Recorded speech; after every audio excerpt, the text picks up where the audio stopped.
What was my love affair? What was my romance with the university? It probably was student activity more than anything else. It all began in a very strange way. It began in the dark. It was one winter's morning.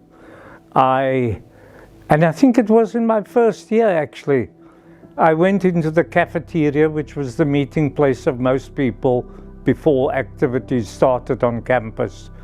And here was this little group clustered around the table.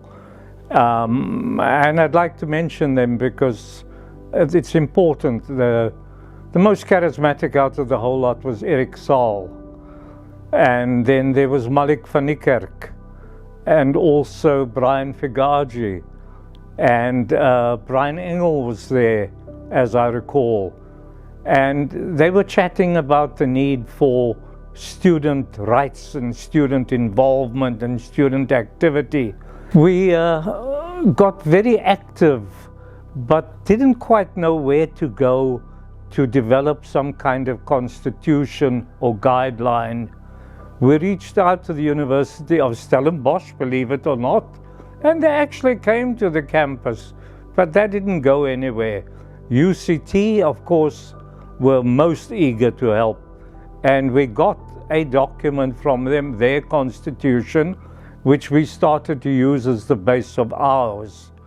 And Mrs. Norman, I think she's passed on now, she used to be the telephonist, typist, sitting under the stairs in the admin block, and she used to type the document for us.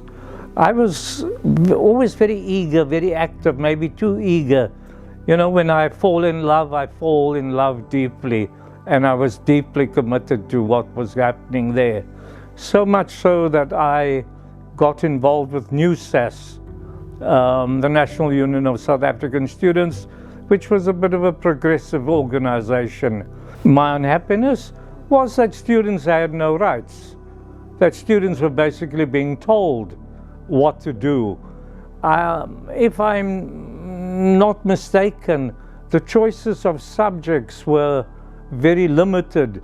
What you could do, it seemed to be things like science and arts and librarianship, and it was almost as if you had to become something or steered in a particular direction. And so there I was, trying to push for change.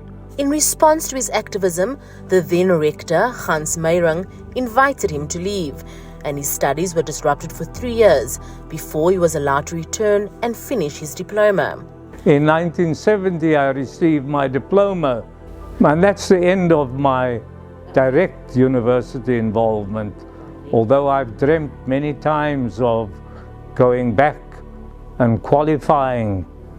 But it's a dream that I would probably only be able to fulfill through other people who have the opportunity to do it. He was allowed to return in 1970 and successfully graduated. After finding love and getting married a year later, the philanthropist's love affair with the university and his community work started, which continued into the 1980s. It was also the period Gibbs became acquainted with the late Archbishop Emeritus Desmond Tutu. 1989, the Archbishop's personal assistant comes in to my office at Mobile Foundation, and he says to me, "Die ou wil jou sien." And off I went to Bishop's Court. I had never been to Bishop's Court before, and he said to me, "George, I have a sum of money that I want you to manage. We've established a foundation." And Professor Gerwel, Jakes Gerwel, who was a contemporary of mine on campus, is the chairman of this foundation, and he and I have decided to ask you to become the manager of this foundation. And that name of that foundation is Equal Opportunity. So it was about the Arch always wanting to create an equal opportunity for everybody. So the Equal Opportunity Foundation came into existence.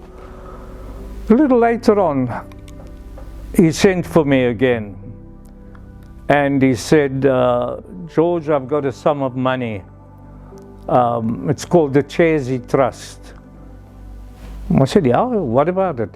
He says, I want that money to be given away to people who are suffering hardship and want the opportunity to go to school or want the opportunity to go to college or university.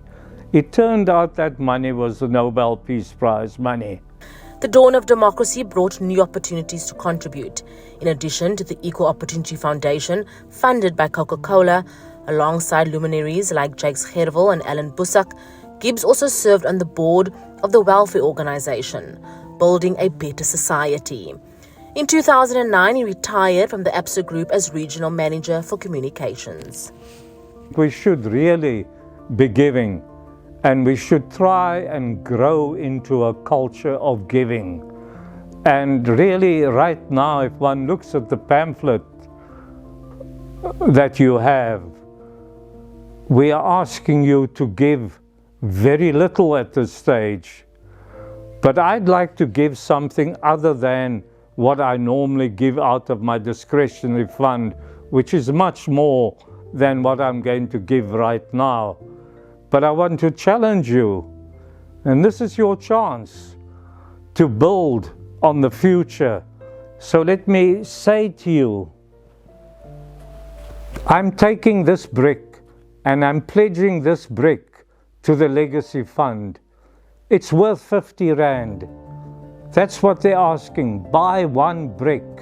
And imagine if we each bought one brick every month for the future, how we would be consolidating the opportunity, the equal opportunity for other people who need to come here in order to build a better society. This brick will pave the way.